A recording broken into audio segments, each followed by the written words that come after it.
Alors, Absatou, cette semaine, vous n'avez pas chômé. Vous êtes allé à l'université d'été du MEDEF pour savoir pourquoi il y avait si peu de femmes à la tête des entreprises du CAC 40. Les patrons sont-ils tous sexistes? On regarde. On est à l'université d'été du MEDEF, on sait qu'il y a beaucoup de patrons, mais est-ce qu'il y a des patronnes? On va aller vérifier sur le terrain.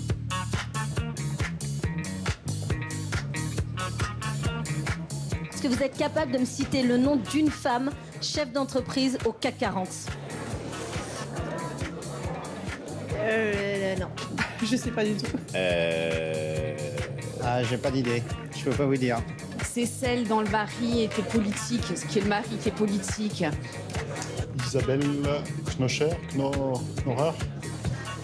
Allez, aidez-moi. Isabelle Cochet, présidente d'Engie. Vous trouvez ça normal qu'il n'y ait qu'une seule femme chef d'entreprise? C'est totalement anormal. Et alors qu'est-ce que vous proposez? Moi au CAC 40?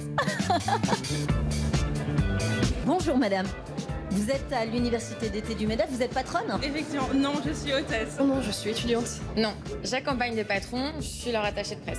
Des femmes, des femmes, des femmes. Est-ce qu'il y a des chefs d'entreprise parmi vous? Mais on vient que ça ici. C'est vrai? Vous êtes toutes des chefs d'entreprise? 1, 2, 3. Mais on a quand même du mal à les trouver, les femmes chefs d'entreprise, depuis tout à l'heure. J'ai l'impression que vous êtes un ovni ici. Alors on milite pour ça, donc moi j'essaie d'en rapatrier le plus possible. Je trouve que la femme a tout pour être une bonne chef d'entreprise parce que c'est un vrai chef d'orchestre. Elle a toujours eu l'habitude de gérer la famille, les amis, la vie scolaire. Elle est épouse, elle est maman, elle est chef d'entreprise, femme active.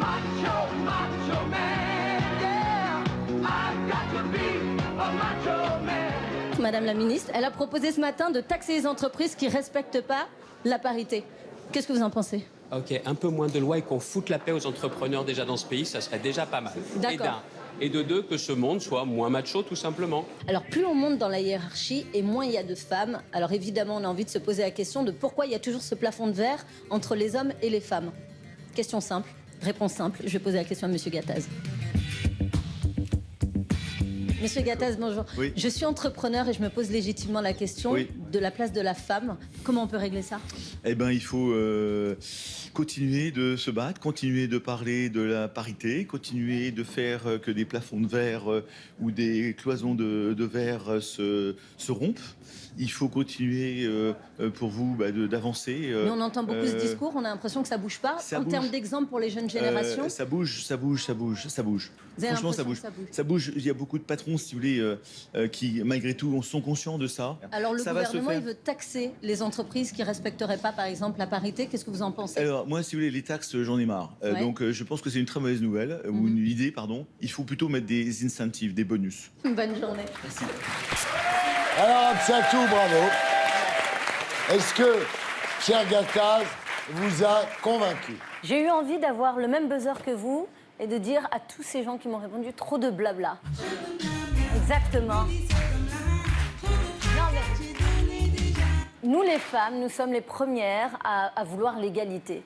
Mais nous sommes les premières, lorsque nous donnons le bébé à notre conjoint, les premières à dire « rends-le-moi, je vais le faire mieux que toi ». À un moment, il faut qu'on assume, dans une société où les postes de pouvoir sont occupés par les hommes, de nous aussi prendre le pouvoir. Quand on regarde les chiffres, 40% des entreprises individuelles qui ont été créées en 2016 l'ont été par des femmes. Il y a une autre donnée, moi, que j'adore, c'est que les femmes ont en moyenne une profitabilité qui est supérieure de 9% aux entreprises dirigées par les hommes. On nous explique que c'est difficile de concilier la vie de femme, de maman avec celle de chef d'entreprise. 46% des femmes chefs d'entreprise vous disent que c'est beaucoup plus facile parce qu'on a plus de liberté. Moi, si je veux emmener ma fille au bureau, j'emmène ma fille au bureau. Donc, la France, aujourd'hui, on n'est pas trop mauvais élèves. On est 6e en 2015. La France était 6e au niveau mondial des pays les plus favorables à l'entrepreneuriat féminin. Donc, j'ai envie de dire qu'à l'heure où nos gamines de 10 ans, 11 ans, 12 ans sont devant leur poste de télé, ou plutôt leur ordinateur, à regarder des vidéos sur YouTube pour apprendre à se coiffer, se maquiller, donc à être belle dans une société où on devrait leur apprendre à entreprendre, à gagner leur liberté, accomplir leurs rêves, j'ai envie de dire, allez, on est toujours plus belle quand on accomplit des choses que quand on a un bâton de rouge à lèvres et qu'on essaie de se rendre... Un big up!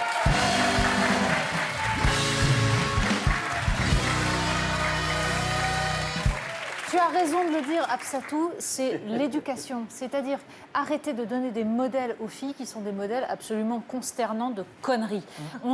La question n'est pas de mettre des quotas, la question n'est pas d'exiger que les femmes aient la parité parce qu'on la leur a offerte.